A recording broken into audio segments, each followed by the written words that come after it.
ಜಾನು ನೇರವಾಗಿ ರಾಜಲಕ್ಷ್ಮೀ ದೇವಿಯ ಮುಂದೆ ಬಂದು ನಿಲ್ಲುತ್ತಾಳೆ. ಜಾನು ಗಂಭೀರ ಧ್ವನಿಯಲ್ಲಿ, ಯಾರು ನೀವು? ನನ್ನ ಅಮ್ಮನಿಗೆ ಬೆದರಿಕೆ ಹಾಕೋಕೆ ನಿಮಗೆ ಎಷ್ಟು ಧೈರ್ಯ? ಆಸ್ತಿ ಅಂತಸ್ತು ಮರ್ಯಾದೆ ಅಂತ ಮಾತಾಡ್ತಿರಲ್ಲ, ಒಬ್ಬ ಮನುಷ್ಯನ ಪ್ರಾಣಕ್ಕಿಂತ ಹೆಚ್ಚಾ ಈ ಆಸ್ತಿ ಅಂತಸ್ತು? ರಾಜಲಕ್ಷ್ಮಿ ಅಜ್ಜಿ ಒಂದು ಕ್ಷಣ ಅವಾಕ್ಕಾಗುತ್ತಾರೆ. ಈ ಹುಡುಗಿ ಇಷ್ಟು ಧೈರ್ಯವಾಗಿ ಮಾತಾಡ್ತಾಳೆ ಎಂದು ಅವರು ಊಹಿಸಿರಲಿಲ್ಲ.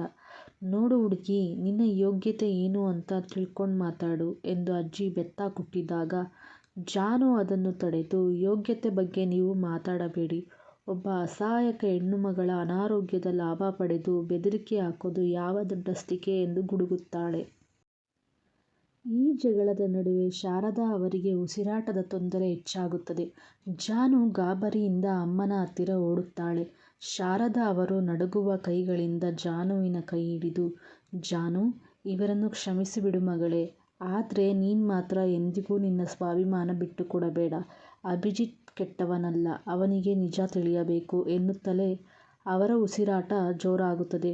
ಹೃದಯ ಬಡಿತದ ಯಂತ್ರ ಮಾನಿಟರ್ ಪೀಪ್ ಪೀಪ್ ಎಂದು ಸದ್ದು ಮಾಡಲಾರಂಭಿಸುತ್ತದೆ. ವೈದ್ಯರು ಓಡಿ ಬರುತ್ತಾರೆ. ಆದರೆ ಅಷ್ಟರಲ್ಲೇ ಎಲ್ಲವೂ ಮುಗಿದು ಹೋಗಿರುತ್ತದೆ. ಶಾರದಾರಾವ್ ಇಹಲೋಕ ತ್ಯಜಿಸುತ್ತಾರೆ. ಜಾನುವಿನ ಪ್ರಪಂಚವೇ ಒಮ್ಮೆಲೆ ಕುಸಿದು ಬಿದ್ದಂತಾಗುತ್ತದೆ. ತನ್ನನ್ನು ಸಾಕಿ ಸಲಹಿದ ಜೀವ ತನ್ನ ಕಣ್ಣೆದುರೇ ಮೌನವಾಗಿ ಹೋಗಿದ್ದನ್ನು ಕಂಡು ಜಾನು ಕಿರುಚುತ್ತಾ ಅಳುತ್ತಾಳೆ. ಅಜ್ಜಿ ಅಲ್ಲಿಂದ ಮೌನವಾಗಿ ಹೊರಟು ಹೋಗುತ್ತಾರೆ. ಕರಣ್ ನೀಡಿದ ಮಾಹಿತಿಯಿಂದ ಆಸ್ಪತ್ರೆಗೆ ಧಾವಿಸಿ ಬಂದ ಅಭಿಜಿತ್ಗೆ ಅಲ್ಲಿನ ದೃಶ್ಯ ಕಂಡು ಎದೆ ಸೀಳುವಂತಾಗುತ್ತದೆ. ಅಮ್ಮನ ಶವದ ಮೇಲೆ ಬಿದ್ದು ಗೋಳಾಡುತ್ತಿದ್ದ ಜಾನುವನ್ನು ಕಂಡು ಅವನಿಗೆ ತಾನು ಅವಳಿಗೆ ಕೊಟ್ಟ ಎಲ್ಲ ಕಾಟಗಳು ನೆನಪಾಗಿ ಮನಸ್ಸು ಭಾರವಾಗುತ್ತದೆ. ಶಾರದಾ ಅವರ ಅಂತ್ಯಕ್ರಿಯೆ ಮುಗಿದ ನಂತರ ಜಾನು ಮೌನವಾಗುತ್ತಾಳೆ. ಅವಳ ಕಣ್ಣೀರು ಒಣಗಿ ಹೋಗಿರುತ್ತದೆ. ಅಭಿಜಿತ್ ಅವಳ ಹತ್ತಿರ ಹೋಗಿ ಸಾಂತ್ವನ ಹೇಳಲು ಪ್ರಯತ್ನಿಸಿದಾಗ ಜಾನು ಅವನನ್ನು ತಡೆಯುತ್ತಾಳೆ. ನೋಡಿ ಸರ್, ನಿಮ್ಮ ಮತ್ತು ನಿಮ್ಮ ಅಜ್ಜಿಯ ಹಗೆತನದ ನಡುವೆ ನಾನು ನನ್ನ ಅಮ್ಮನನ್ನು ಕಳೆದುಕೊಂಡೆ.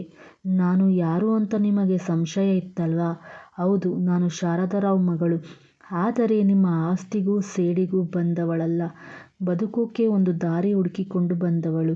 ಈಗ ನನ್ನ ಬದುಕಿನ ದಾರಿಯೇ ಮುಚ್ಚಿ ಹೋಗಿದೆ. ಅಮ್ಮನ ಅಗಲಿಕೆಯ ನಂತರ ಜಾನು ಸಂಪೂರ್ಣವಾಗಿ ಬದಲಾಗುತ್ತಾಳೆ. ಅವಳ ಕಣ್ಣಲ್ಲಿ ಈಗ ಹನಿಗಳಿಗಿಂತ ಹೆಚ್ಚಾಗಿ ಗೆಲ್ಲುವ ಛಲ ತುಂಬಿರುತ್ತದೆ. ಅಭಿಜಿತ್ ಎಷ್ಟೇ ಪ್ರಯತ್ನಿಸಿದರೂ ಅವಳು ಅವನ ಸಹಾಯವನ್ನು ನಿರಾಕರಿಸುತ್ತಾಳೆ. ಜಾನು ಈಗಾಗಲೇ ಎಲ್ಲ ಕಡೆ ಫೇಮಸ್ ಆಗಿದ್ದರಿಂದ ಅವಳು ಈ ಫೇಮನ್ನು ಉಪಯೋಗಿಸಿಕೊಂಡು ಜಾನು ತನ್ನ ಅಮ್ಮನ ಹೆಸರಿನಲ್ಲಿ ಶಾರದಾ ಡಿಸೈನ್ ಸ್ಟುಡಿಯೋ ಎಂಬ ಪುಟ್ಟ ಮಳಿಗೆಯನ್ನು ಪ್ರಾರಂಭಿಸುತ್ತಾಳೆ. ಇದು ವರ್ಧನ್ ಸಾಮ್ರಾಜ್ಯಕ್ಕೆ ನೇರ ಸವಾಲಾಗಿ ಪರಿಣಮಿಸುತ್ತದೆ. ಅಭಿಜಿತ್ಗೆ ಅವಳ ಮೇಲೆ ಪ್ರೀತಿ ಇದ್ದರೂ ವ್ಯವಹಾರದ ಜಗತ್ತಿನಲ್ಲಿ ಅವರಿಬ್ಬರು ಈಗ ಎದುರಾಳಿಗಳು. ಇಂಗ್ಲೆಂಡ್ ಮೂಲದ ಪ್ರಸಿದ್ಧ ಕಂಪನಿ ಗ್ಲೋಬಲ್ ಟ್ರೆಂಡ್ಸ್ ಭಾರತದಲ್ಲಿ ಹೊಸ ಫ್ಯಾಷನ್ ಲೈನ್ ಬಿಡುಗಡೆ ಮಾಡಲು ಮುಂದಾಗುತ್ತದೆ. ಈ ಪ್ರಾಜೆಕ್ಟ್ನ ಮೌಲ್ಯ 100 ಕೋಟಿ. ಅಭಿಜಿತ್ ತನ್ನ ಎಲೈಟ್ ಫ್ಯಾಷನ್ ಹಬ್ ಮೂಲಕ ಇದಕ್ಕೆ ಬಿಡ್ ಮಾಡ್ತಾನೆ. ಆದರೆ ಅನಿರೀಕ್ಷಿತವಾಗಿ ಜಾನು ಕೂಡ ಇದಕ್ಕೆ ಅರ್ಜಿ ಸಲ್ಲಿಸುತ್ತಾಳೆ. ಮೀಟಿಂಗ್ ರೂಮ್ನಲ್ಲಿ ಜಾನು ಬೋಲ್ಡ್ ಆಗಿ ನಡೆದು ಬರುತ್ತಾಳೆ. ಅವಳನ್ನು ನೋಡಿ ಅಭಿಜಿತ್ ಒಂದು ಕ್ಷಣ ಮೌನವಾಗುತ್ತಾನೆ. ಅಭಿಜಿತ್ ನಿಧಾನವಾಗಿ, ಜಾನು, ಈ ಫೀಲ್ಡ್ನಲ್ಲಿ ಕೇವಲ ಟ್ಯಾಲೆಂಟ್ ಇದ್ರೆ ಸಾಲದು, ಎಕ್ಸ್ಪೀರಿಯನ್ಸ್ ಕೂಡ ಬೇಕು. ನೀನು ಇಲ್ಲಿ ಸೋತ್ರೆ ತುಂಬಾ ಕಳೆದುಕೊಳ್ಳುತ್ತೀಯ. ಹಠ ಬಿಟ್ಟು ನನ್ನ ಜೊತೆ ಸೇರಿ ಕೆಲಸ ಮಾಡು. ಜಾನು ದಿಟ್ಟವಾಗಿ, ಸೋಲಿಸೋಕೆ ನೀವಿದ್ದೀರಾ ಅಲ್ವಾ ಸರ್? ಅನುಭವ ಇಲ್ಲದಿರಬಹುದು, ಆದ್ರೆ ನನ್ನಲ್ಲಿ ಪ್ರಾಮಾಣಿಕತೆ ಇದೆ. ನಿಮ್ಮ ಕಂಪನಿಯ ತಾಂತ್ರಿಕತೆಗಿಂತ ನನ್ನ ಬಟ್ಟೆಗಳ ಹಿಂದಿರೋ ಕಲೆ ಮತ್ತು ಅಮ್ಮನ ಆಶೀರ್ವಾದ ಗೆಲ್ಲುತ್ತೆ ಅಂತ ನನಗೆ ನಂಬಿಕೆ ಇದೆ. ಅವಳ ಕಾನ್ಫಿಡೆನ್ಸ್ ಮಾತಿಗೆ ಅಭಿಜಿತ್ ಏನೂ ಹೇಳಲು ಹೋಗುವುದಿಲ್ಲ. ಜಾನುವಿನ ಡಿಸೈನ್ಗಳು ಅದ್ಭುತವಾಗಿರುವುದನ್ನು ಕಂಡು ಸಹಿಸದ ಮಾಯಾ ಅಭಿಜಿತ್ಗೆ ತಿಳಿಯದಂತೆ ಜಾನುವಿನ ಕಂಪ್ಯೂಟರ್ನಿಂದ ಡಿಸೈನ್ಗಳನ್ನು ಕದಿಯುತ್ತಾಳೆ. ಮರುದಿನ ಅಭಿಜಿತ್ನ ಕಂಪನಿ ಜಾನುವಿನದ್ದೇ ಡಿಸೈನ್ಗಳನ್ನು ತಮ್ಮದು ಎಂದು ಪತ್ರಿಕಾಗೋಷ್ಠಿಯಲ್ಲಿ ಬಿಡುಗಡೆ ಮಾಡುತ್ತದೆ. ಇದೆಲ್ಲ ಮಾಯಾಳ ಕಿತಾಪತಿಯಿಂದ ಆಗಿರುತ್ತೆ. ಇನ್ನು ಕೆಲವು ಆಫೀಸ್ನ ಸಿಬ್ಬಂದಿಗಳನ್ನು ಉಪಯೋಗಿಸಿಕೊಂಡು ಅವರಿಗೆಲ್ಲ ಇವಳ ಕೈಯಿಂದಲೇ ಪೇ ಮಾಡಿ ಈ ಕೆಲಸ ಮಾಡಿಸಿಕೊಂಡಿರುತ್ತಾಳೆ.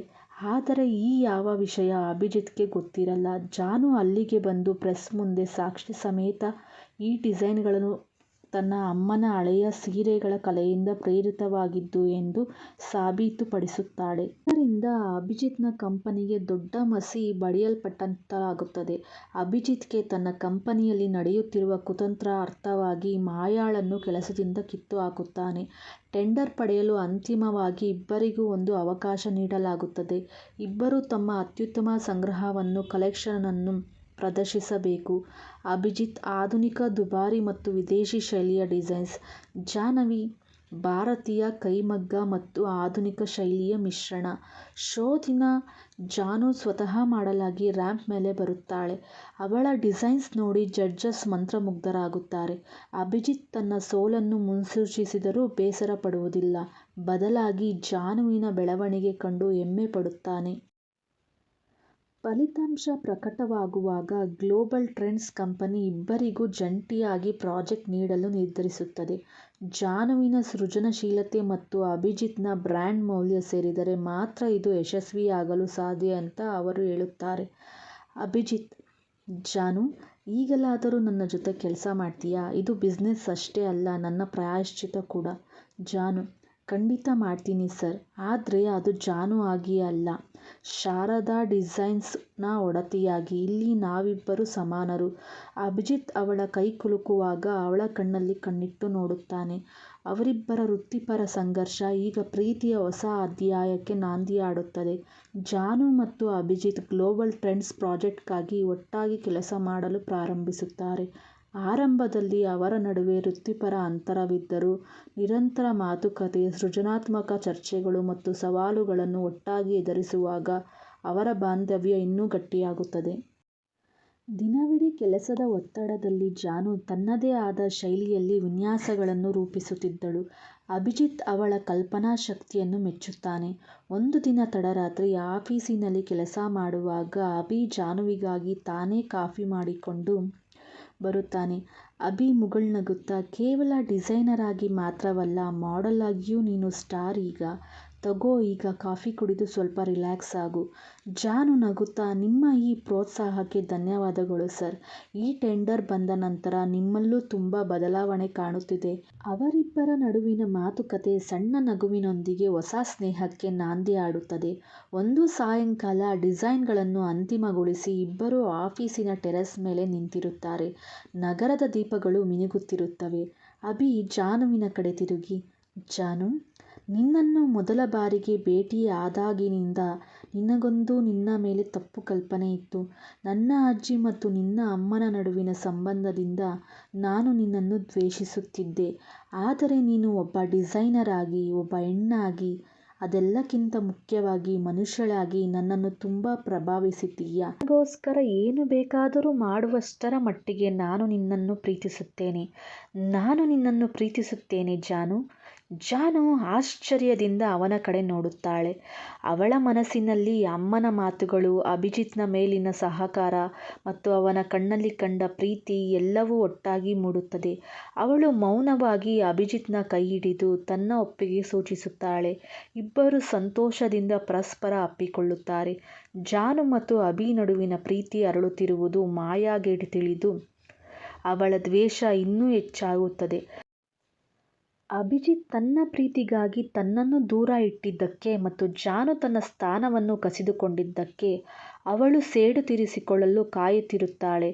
ಸಾಮಾಜಿಕ ತಾಣದಲ್ಲಿ ಮಾಯಾ ಅನಾಮಧೇಯ ಖಾತೆಯ ಮೂಲಕ ಜಾನುವಿನ ಬಗ್ಗೆ ಸುಳ್ಳು ಸುದ್ದಿಗಳನ್ನು ಹರಡಲು ಶುರು ಮಾಡುತ್ತಾಳೆ. ಜಾನು ಕೇವಲ ಸೌಂದರ್ಯದಿಂದಲೇ ಗ್ಲೋಬಲ್ ಟ್ರೆಂಡ್ಸ್ ಪ್ರಾಜೆಕ್ಟ್ನ ಪಡೆದಿದ್ದಾಳೆ. ಅಭಿಜಿತ್ನನ್ನು ತನ್ನ ಮೋಡಿಯಿಂದ ತನ್ನ ಬುಟ್ಟಿಗೆ ಹಾಕಿಕೊಂಡಳು ಎಂದು ಬರೆಯುತ್ತಾಳೆ. ಈ ಸುದ್ದಿ ಫ್ಯಾಷನ್ ವಲಯದಲ್ಲಿ ಅಲ್ಲೋಲ ಕಲ್ಲೋಲ ಸೃಷ್ಟಿಸುತ್ತದೆ. ಜಾನುವಿನ ಇಮೇಜ್ಗೆ ಧಕ್ಕೆ ಉಂಟಾಗುತ್ತದೆ. ಆದರೆ ಅಭಿಜಿತ್ ಮಾಯಾಳ ಸುಳ್ಳನ್ನು ಬಯಲಿಗೆಳೆಯುತ್ತಾನೆ, ಸಾಕ್ಷಿ ಸಮೇತ. ಮಾಯಾಳ ಕುತಂತ್ರ ಜಾನುವಿನ ವಿರುದ್ಧ ಎಲ್ಲ ವಿಡಿಯೋಸ್ ಕ್ಲಿಪ್ಗಳು ಸೋಷಿಯಲ್ ಮೀಡಿಯಾದಲ್ಲಿ ಬಿಡುತ್ತಾನೆ. ಎಲ್ಲರೂ ಮಾಯಾಳ ವಿರುದ್ಧ ತಿರುಗಿಬಿಡುತ್ತಾರೆ. ಮಾಯಾ ತನ್ನ ಸೋಷಿಯಲ್ ಮೀಡಿಯಾ ಅಕೌಂಟನ್ನೇ ಡಿಲೀಟ್ ಮಾಡುತ್ತಾಳೆ.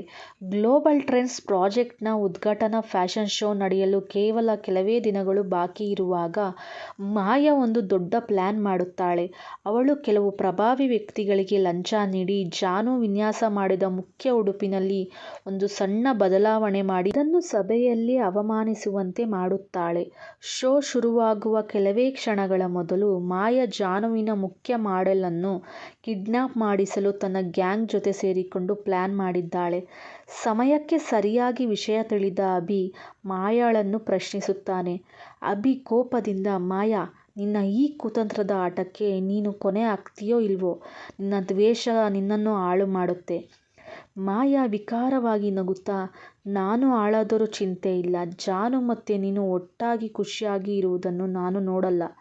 ಅಭಿ ತಕ್ಷಣವೇ ಪೊಲೀಸ್ ಅಧಿಕಾರಿಗಳಿಗೆ ಕರೆ ಮಾಡುತ್ತಾನೆ. ಮಾಯಾ ಕಿಡ್ನಾಪ್ ಪ್ಲಾನ್ ಮಾಡುವಾಗ ಮಾಯಾಳನ್ನು ರೆಡ್ ಹ್ಯಾಂಡ್ ಆಗಿ ಹಿಡಿಯಲು ಯೋಜನೆ ರೂಪಿಸುತ್ತಾನೆ. ಅಭಿ ಜಾನುವಿಗೆ ಧೈರ್ಯವನ್ನು ತುಂಬುತ್ತಾನೆ. ನೋಡು ಜಾನು, ಯಾರು ಏನೇ ಮಾಡಿದರೂ ನಿನ್ನ ಕಲೆ ಮತ್ತು ನಿನ್ನ ಪ್ರಾಮಾಣಿಕತೆ ಗೆಲ್ಲುತ್ತದೆ. ಈ ಬಾರಿ ನಾವಿಬ್ಬರೂ ಒಟ್ಟಾಗಿ ಎಲ್ಲ ಸವಾಲುಗಳನ್ನು ಎದುರಿಸೋಣ. ಮಾಯಾ ತನ್ನ ಗ್ಯಾಂಗ್ ಜೊತೆ ಸೇರಿಕೊಂಡು ಮಾಡೆಲನ್ನು ಕಿಡ್ನಾಪ್ ಮಾಡಲು ತೆರಳುತ್ತಾಳೆ.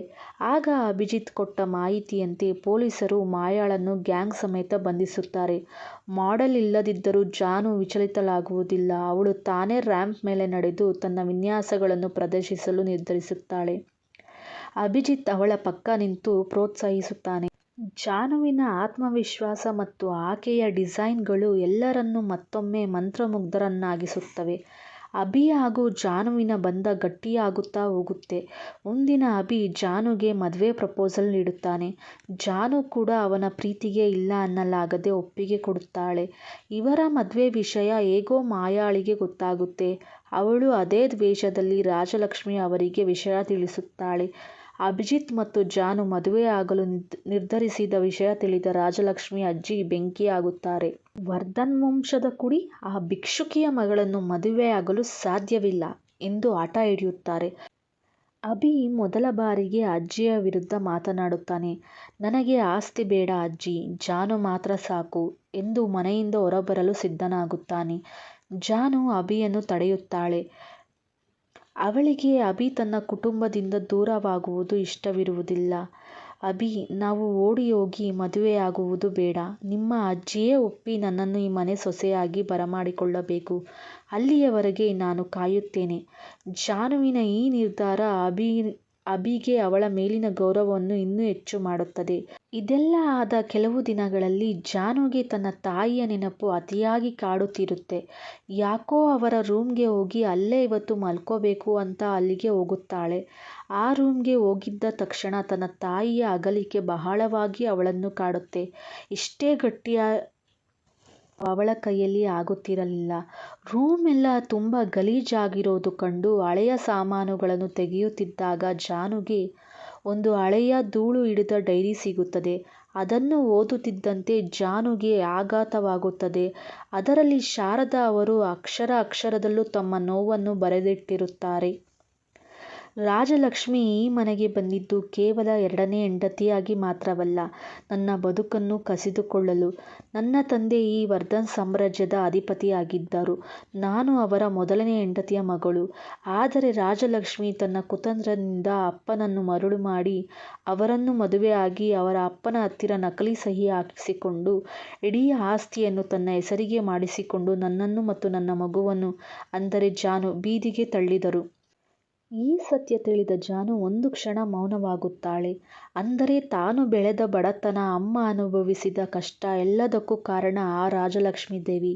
ಈಗ ಜಾನು ಕೇವಲ ಪ್ರೀತಿಗಾಗಿ ಅಲ್ಲ, ತನ್ನ ಅಮ್ಮನಿಗೆ ಸಿಗಬೇಕಾದ ಗೌರವ ಮತ್ತು ಹಕ್ಕನ್ನು ಮರಳಿ ಪಡೆಯಲು ಅಭಿಯನ್ನು ಮದುವೆಯಾಗಲು ಒಪ್ಪುತ್ತಾಳೆ. ಈ ಕಥೆಯ ಮುಂದಿನ ಭಾಗವನ್ನು ನೀವು ತಿಳಿಯಬೇಕಾದರೆ ದಯವಿಟ್ಟು ಲೈಕ್ ಮಾಡಿ, ಶೇರ್ ಮಾಡಿ, ಸಬ್ಸ್ಕ್ರೈಬ್ ಮಾಡಿ.